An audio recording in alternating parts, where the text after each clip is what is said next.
والسلام عليك يا رسول الله والصلاة والسلام عليك يا رسول الله وعلى آلك وأصحابك يا حبيب الله وعلى آلك وأصحابك يا حبيب الله الصلاة والسلام عليك يا نبي الله والصلاة والسلام عليك يا نبي الله وعلى آلك وأصحابك يا نور الله وعلى آلك وأصحابك يا نور الله مدینے کے تاجدار، رسولوں کے سالار، دو عالم کے مالک و مختار صلی اللہ تعالی علیہ وآلہ وسلم کا فرمان عالی شان ہے، تم مجھ پر درود پڑھو، اللہ تم پر رحمت بھیجے گا۔ صلو علی الحبیب صلی اللہ تعالی علی محمد وعلی آلہ وصحبہ وبارک وسلم۔ مدینہ منورہ کا ذکر ہم نے کیا، سنا، الحمدللہ۔ مدینہ کے ذکر میں اتنی مٹھاس ہے کہ آنکھوں سے اشک جاری ہو جاتے ہیں، دل بے قرار ہو جاتا ہے۔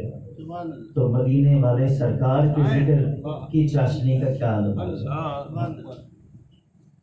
بزرگوں نے کتابوں میں لکھا ہے، ہزار بار بشویم دہن ز مشک و گلاب، کنوز نام تو گفتن کمال بے ادبی است۔ یعنی ذکر مصطفیٰ صلی اللہ تعالی علیہ وآلہ وسلم کرنے کے لیے اگر ہم ہزار بار اپنے منہ کو مشک و گلاب سے دھوئیں اور پھر مصطفیٰ کریم علیہ السلام کا نام اقدس اپنے منہ سے لیں، تب بھی ہم اسے بے ادبی تصور کرتے ہیں۔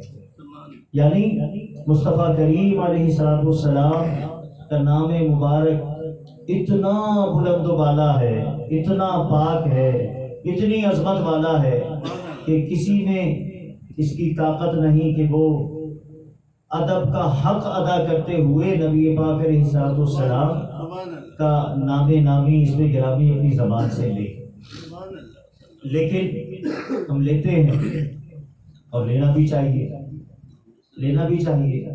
اس لیے کہ بولی سے پتہ چلتا ہے نا کہ یہ کون ہے، بولی سے پتہ چلتا ہے نا یہ کون ہے۔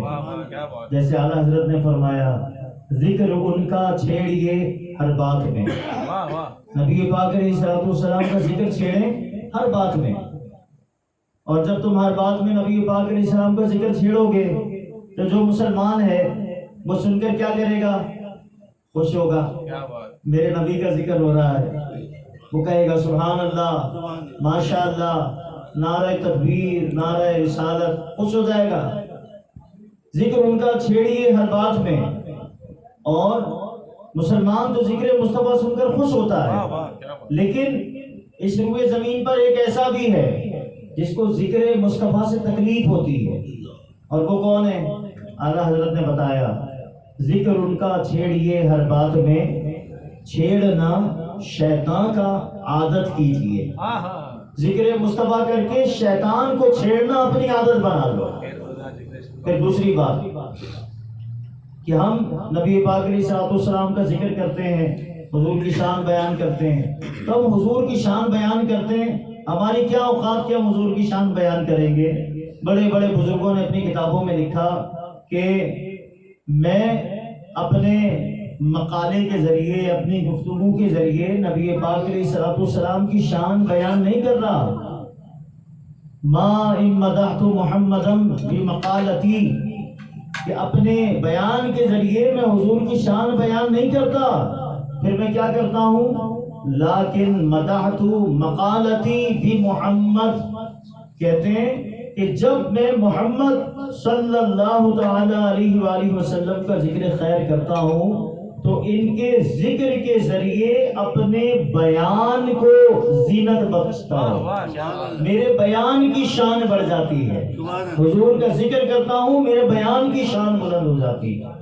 تو نبی پاک علیہ السلام بڑی شان والے ہیں، ان کی شان اتنی بلند ہے کہ اللہ کریم نے قرآن میں، پورے قرآن میں محبوب کی شانیں بیان کی، پورے قرآن میں جگہ جگہ بلکہ اگر ہم یوں کہیں تو غلط نہ ہوگا کہ الحمد کی الف سے لے کر والناس کی سین تک قرآن کا ایک ایک لفظ اور ایک ایک کلمہ شان مصطفیٰ کو بیان کر رہا ہے، شان مصطفیٰ کو بیان کر رہا ہے۔ کسی نے کہا اگر ایسی بات ہے تو یہ بتاؤ کہ سورہ اخلاص میں حضور کی شان کہاں ہے؟ سورہ اخلاص میں حضور کی شان کہاں ہے؟ کسی نے سنا یہ بات تو کہا کہ اگر ایسی بات ہے تو چلو صرف سورہ اخلاص میں حضور کی شان دکھا دو، اس میں تو سارا یہی ہے نا، قل هو اللہ احد، اللہ ایک ہے، اللہ بے نیاز ہے، لم یلد ولم یولد، نہ وہ کسی کا باپ ہے نہ کسی کا بیٹا ہے، ولم یکن لہ کفوا احد، اور کوئی اس کے برابر نہیں ہے۔ کہا اس میں حضور کی شان بتاؤ تو مانے، کہا اس میں حضور کی شان، ارے تم اس میں اس سورت کے پہلے کلمے میں ہی حضور کی شان بیان کی گئی ہے۔ کہہ دیجئے واہ قل، اے محبوب تم فرما دو کہ اللہ ایک ہے۔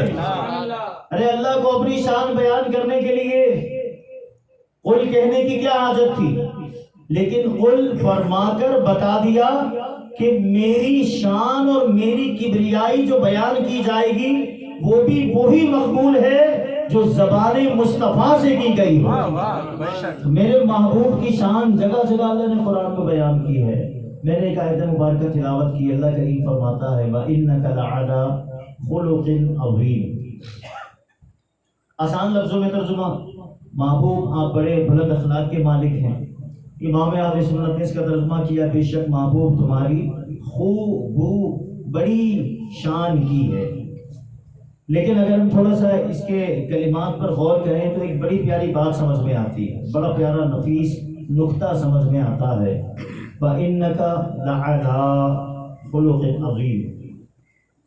لَعَلَىٰ، علا عربی زبان میں علا جو ہے نا، عربی گرامر میں استعلاء کے لیے آتا ہے، کسی چیز کی بلندی بیان کرنے کے لیے۔ جیسے مثال کے طور پہ ایک فار ایگزامپل میرا بھائی ہے شکیل، وہ گھر کی چھت پہ گیا ہوا تھا اور آپ آئے اور آپ نے آ کر پوچھا کہ شکیل بھائی کہاں ہیں، تو میں کیا کہوں گا؟ کیا کہوں گا؟ شکیل بھائی چھت پر ہیں، ہے نا، چھت پر ہیں۔ عربی میں کہیں گے شکیل علی سطح، شکیل چھت پر ہے۔ مطلب کیا ہوا کہ چھت شکیل کے نیچے ہے، یہی مطلب ہے نا، سمجھ میں آ رہا ہے؟ چھت شکیل کے قدموں کے نیچے ہے۔ اس کو بیان کرنے کے لیے آیا علا، یعنی شکیل چھت کے بھی اوپر ہے، وہ چھت جو ہم سے اوپر ہے وہ شکیل کے قدموں کے نیچے ہے۔ سمجھ میں آ گئی بات؟ فرمایا وَإِنَّكَ لَعَلَىٰ خُلُقٍ عَظِيمٍ، محبوب یہ جو خلق عظیم ہے نا، اخلاق عظیم جسے کہتے ہیں، اے محبوب یہ تمہارے قدموں کے نیچے ہے۔ سبحان اللہ، یہ اخلاق عظیم جسے کہا جاتا ہے یہ بھی تمہارے قدموں کے نیچے ہے۔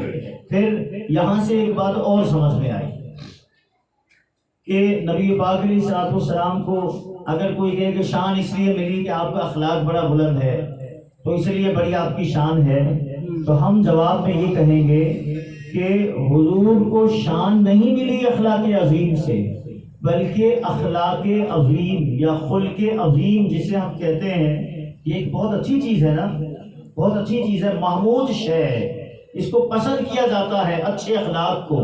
تو یہ اچھے اخلاق اچھے اس لیے بنے کہ انہوں نے میرے مصطفیٰ کے قدموں کا بوسہ لیا، یہ مصطفیٰ کے قدموں کے نیچے ہیں، قدم بوسی کرتے ہیں مصطفیٰ کریم علیہ السلام کی، اس لیے یہ خلق عظیم ہے اور اس لیے خلق عظیم کو یہ شان ملی ہے۔ اور علماء نے یہ کتابوں میں لکھا ہے کہ ہر کمال، کمال سمجھتے ہیں نا، خوبی، کمال، کمال کمال اس لیے بنا کہ مصطفیٰ کی صفت ہے، کمال کمال اس لیے بنا کہ یہ مصطفیٰ کی صفت ہے۔ اگر کمال میرے مصطفیٰ کی صفت نہ ہوتا تو اس کمال کو کوئی کمال نہ سمجھتا۔ سبحان اللہ، سبحان اللہ۔ نبی پاک علیہ السلام کی اخلاق مبارکہ کے متعلق چند ایک باتیں مختصر سے وقت میں میں آپ کی خدمت میں عرض کرتا ہوں۔ دیکھیں ہم جب باہر ہوتے ہیں، اپنے گھر سے باہر ہوتے ہیں، ہم لوگوں سے ملتے ہیں، مسکرا کر ملتے ہیں، گرم جوشی سے ملتے ہیں، محبت سے ملتے ہیں۔ کوئی اگر بالفرض ہمیں کوئی برا یا ناشائستہ کلمہ کہہ دے یا نازیبا سلوک ہمارے ساتھ کر لے تو ہم اس کو بھی اگنور کر دیتے ہیں گھر سے باہر۔ لیکن جب ہم اپنے گھر میں ہوتے ہیں، اپنی بیوی کے ساتھ، اپنے ماں باپ کے ساتھ، اپنے بہن بھائیوں کے ساتھ، تو پھر ایسا ہے کہ ہمارا کیریکٹر چینج ہوتا ہے۔ بیوی نے کوئی نازیبا بات اگر ہم سے کی تو ہم فوراً غصے میں آ جاتے ہیں، اشتعال میں آ جاتے ہیں۔ ابھی جو ہم باہر مسکرا کر مل رہے تھے لوگوں سے، اب وہ مسکراہٹ ہمارے چہرے سے غائب ہو جاتی ہے۔ ایسا ہے۔ اس کی وجہ سے کیا ہوتا ہے کہ محلے والے تو بولتے ہیں کہ یار یہ بڑا اچھا آدمی، بہت اچھا آدمی، لیکن اس اچھے آدمی کی بیوی اس سے سیٹسفائی نہیں ہوتی ہے نا۔ وہ کہتی ہے کہ مجھے پتا ہے کتنا اچھا ہے، میں جانتی ہوں اس کو محلے والے اچھا بول رہے ہیں نا، اس کی اچھائی مجھ سے زیادہ کون جانتا ہے۔ اور یہ صحیح بھی ہے، کیونکہ بیوی جو ہے وہ خلوت و جلوت کی ساتھی ہے مرد کے لیے۔ خلوت جلوت ہر شے اس نے اپنے شوہر کی دیکھی ہوئی ہے۔ تو بیوی اگر اپنے شوہر کی تعریف کرے، بیوی شوہر کے گن گائے تو یہ بڑے کمال کی بات ہے، بڑے کمال کی بات ہے۔ میرے نبی صلی اللہ تعالی علیہ وآلہ وسلم کی پیاری پیاری زوجہ اور ہم مسلمانوں کی ماں ام المومنین طیبہ طاہرہ عابدہ زاہدہ قاریہ مفتیہ عالمہ حضرت عائشہ صدیقہ رضی اللہ تعالی عنہا سے کسی نے پوچھا کہ نبی پاک صلی اللہ تعالی علیہ وآلہ وسلم کا اخلاق کیسا تھا، تو ارشاد فرمایا حضرت عائشہ رضی اللہ تعالی عنہا نے کہ نبی پاک علیہ الصلوۃ والسلام کا اخلاق مجھ سے پوچھتے ہو، کانا خلقہ القرآن، حضور کا خلق یہ قرآن ہے، حضور کا اخلاق یہ قرآن ہے۔ کتنی بڑی بات ہے کہ اماں عائشہ صدیقہ رضی اللہ تعالی عنہا نبی پاک صلی اللہ تعالی علیہ وآلہ وسلم کے اخلاق کریمہ کی اتنے پیارے انداز میں گواہی دے رہی ہے۔ اللہ ہمیں بھی اپنے محبوب صلی اللہ تعالی علیہ وآلہ وسلم کے اخلاق کریمہ کے صدقے میں اچھے اخلاق کا مالک بنائے۔ نبی پاک علیہ السلام کی ایک زوجہ حضرت عائشہ کا قول آپ نے سنا۔ دیگر ازواج کے بارے میں اگر میں مختصراً اختصار کے ساتھ عرض کروں، آپ سب یہ علماء سے سنتے ہیں کہ نبی پاک علیہ السلام کے در دولت پر کئی دن چولہا نہیں جلتا تھا، چولہا نہیں جلتا تھا۔ دو سیاہ چیزوں پر گزارا ہوتا تھا، کھجور اور پانی۔ دو سیاہ چیزیں، کھجور اور پانی، ان پر گزارا ہوتا تھا، کئی دن چولہا نہیں جلتا تھا۔ آج کے دور میں اگر ہمارے گھر میں ایک وقت کا فاقہ ہو جائے تو ہماری بیوی تو گھر سر پہ اٹھا لے گی، ہے نا؟ ایسا ہے یا نہیں؟ سر پہ اٹھا لے گی ہے، اور پھر جو منہ میں آیا بولے گی میرے ماں باپ نے کس کے پلے باندھ دیا، بھکاری بھوکا ننگا آدمی، میں تو اپنے ماں باپ کے گھر میں اتنا عیش دیکھ کر آئی ہوں اور کس کے پلے بندھ گئی۔ یہ جنرل بات میں کر رہا ہوں، ایسا ہوتا ہے نا۔ لیکن حضور علیہ السلام کے در دولت پر کئی دن چولہا نہیں جلتا تھا، اور اللہ کریم جل مذکور نے سورۃ طلاق میں اور دیگر مقامات پر قرآن کی آیتیں نازل فرمائی کہ محبوب اپنی ازواج کو اختیار دیں کہ اگر وہ آپ کے ساتھ رہنا چاہتی ہیں تو آپ کے ساتھ رہیں، اور اگر وہ آپ سے طلاق لینا چاہتی ہیں تو آپ انہیں طلاق دے دیں۔ نبی پاک علیہ السلام نے سب سے پہلے حضرت عائشہ صدیقہ رضی اللہ تعالی عنہا کو بلایا اور انہیں یہ حکم الہی سنایا اور فرمایا کہ عائشہ اس معاملے میں جلدی نہیں کرنا، اپنے ماں باپ سے مشورہ کر لو، اپنے ماں باپ سے مشورہ کر لو۔ اب تمہارے پاس دو آپشن ہیں، چاہو تو تم میرے ساتھ رہو اور چاہو تو تم مجھ سے علیحدگی کر لو، لیکن جلدی نہیں۔ اپنے والد صدیق اکبر سے، اپنے گھر والوں سے مشورہ کر لو، پھر جو وہ مشورہ دیں اس کی روشنی میں مجھے بتانا۔ حضرت عائشہ رضی اللہ تعالی عنہا نے کیا ارشاد فرمایا، عرض کیا حضور کی بارگاہ میں، یا رسول اللہ میں آپ کے بارے میں اپنے ماں باپ سے مشورہ کروں، آپ کے بارے میں اپنے ماں باپ سے مشورہ کروں؟ یا رسول اللہ میرے ماں باپ آپ پر قربان، اللہ اکبر، میرے ماں باپ آپ پر قربان، میں اللہ اور اللہ کے رسول کو اختیار کرتی ہوں، مجھے آپ سے علیحدگی نہیں چاہیے۔ پھر دیگر ازواج، 9 امہات المومنین ہماری، حضور کی 9 بیویاں تھیں، 2 لونڈیاں تھیں، جو 9 بیویاں تھیں حضور نے ان کو بلایا باری باری اور سب کو یہ حکم الہی بتایا کہ اللہ کی طرف سے یہ حکم ہے۔ کسی ایک ام المومنین نے بھی یہ نہیں کہا کہ فاقے کے دن ہیں چلو کسی اور کے ساتھ شادی ہو جائے گی، اچھی زندگی ایش والی، نہیں، اس سے بڑھ کر عیش اور اس سے بڑھ کر مقام اور اس سے بڑھ کر مرتبہ کیا ہوگا کہ حضور کے عقد میں ہے، حضور کے عقد میں ہے، اور حضور کے عقد میں ہونے کی وجہ سے اللہ قرآن میں ان کے لیے فرماتا ہے یا نساء النبی لستن کاحد من النساء، 22واں پارہ، اللہ فرماتا ہے اے میرے نبی کی بیویوں تم دنیا کی کسی عورت کی مثل نہیں ہو، دنیا میں کوئی عورت تمہاری طرح نہیں ہے۔ اب یہاں ایک بہت پیاری بات اور میں عرض کرتا چلوں کہ جو میرے نبی کے نکاح میں آئی وہ دنیا میں بے مثال ہو گئی، ان جیسی عورت دنیا میں کوئی نہیں، تو خود نبی کی مثل دنیا میں کہاں سے آئے؟ جس کے نکاح میں کوئی آئے تو بے مثل و بے مثال ہو جائے، وہ خود کیسا بے مثل و بے مثال ہوگا؟ جبھی تو وہ کسی نے پنجابی میں ایک شعر کہا ہے نا کہ میں لب کے لے آواں کتھوں سونا تیرے نال دا، دنیا پہ آیا کوئی تیری نہ مثال دا۔ آپ جیسا ہو تو میں ڈھونڈوں نا، میں لب کے لے آواں کتھوں، میں کہاں سے ڈھونڈ کے لاؤں؟ یا رسول اللہ آپ کی مثل اللہ نے کوئی دوسرا بنایا ہی نہیں، اور جب دوسرا کوئی ہے ہی نہیں تو ہم ڈھونڈیں گے کہاں سے، ڈھونڈیں گے کہاں سے؟ ایک اور جگہ اعلیٰ حضرت فرماتے ہیں، وہ آخری مقطع ہے اعلیٰ حضرت کے کلام کا کہ تجھے یک نے یک بنایا، جو ایک ہے نا اس نے محبوب بھی ایسا بنایا کہ وہ ایک ہی ہے، اللہ اکبر، یک نے یک بنایا۔ تو جب یک نے یک بنایا تو ہم کیا کہیں گے؟ تجھے حمد ہے خدایا، تجھے حمد ہے خدایا۔ تو حضور کی ازواج، حضور کا اخلاق اتنا پیارا، اتنا مبارک کردار کہ ازواج مطہرات بھی آپ سے علیحدگی پسند نہیں کرتی، حضور کے غلام ہیں۔ حضرت انس بن مالک، بس آخری بات میں عرض کرتا ہوں، نماز میں پہنچنا ہے مغرب کی۔ حضرت انس بن مالک رضی اللہ تعالیٰ عنہ 10 سال تک سفر و حضر میں حضور کے غلام رہے۔ ان سے پوچھو، کسی نے پوچھا کہ نبی پاک علیہ السلام کا اخلاق کیسا ہے، حضور کا کردار کیسا ہے؟ کہتے ہیں کہ 10 سالوں میں کبھی نبی پاک علیہ السلام نے مجھے کسی بات پر اف نہیں کہا، اف، صرف اف کہنا ہوتا ہے نا، کبھی کبھی ہم بھی ہماری بیوی، ہمارا بچہ کوئی ایسا اف سر پکڑ لیتے، کہتے کبھی اف بھی نہیں کہا۔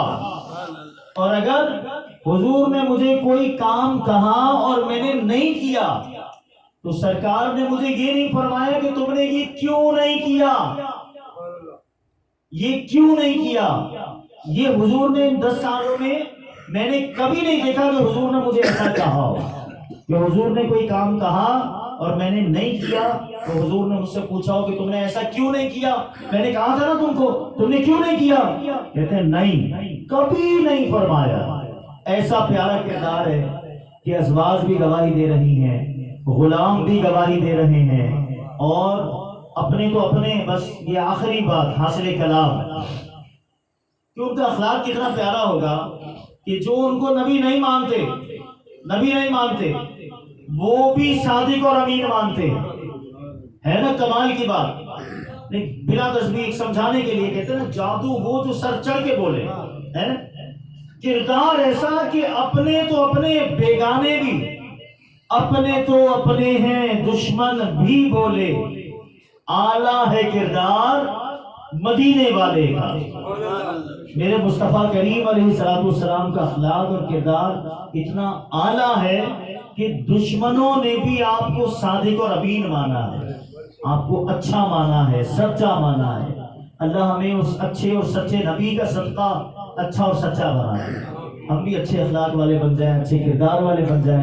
اللہ پاک مجھے، آپ کو، ہم سب کو توفیق و سعادت نصیب فرمائے، آمین بجاہ النبی الامین صلی اللہ تعالی علیہ وآلہ وسلم۔ صلوا علی الحبیب۔